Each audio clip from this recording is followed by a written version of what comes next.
السلام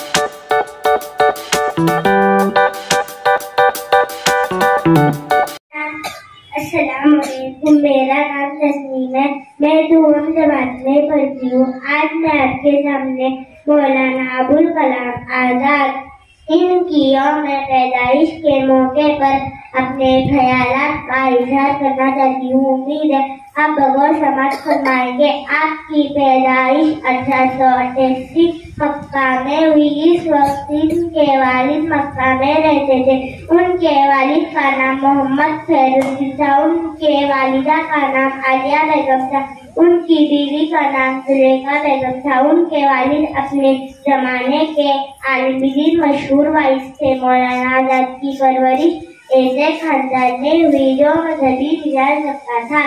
انہیں بچپن سے ہی مطالعہ کرنے کا شوق تھا، مگر ان کے والد کو یہ بات پسند نہیں تھی۔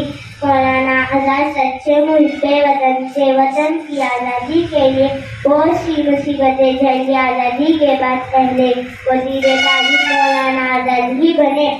وہ ہمیشہ کہا کرتے تھے، اگر تم صرف اپنے لیے زندہ ہو تو اس کا مطلب یہی ہے کہ تم اپنی قوم کے لیے زندہ لاش ہو۔ بس میں اتنا کہہ کر اپنی تقریر ختم کرتی ہوں۔ خدا حافظ۔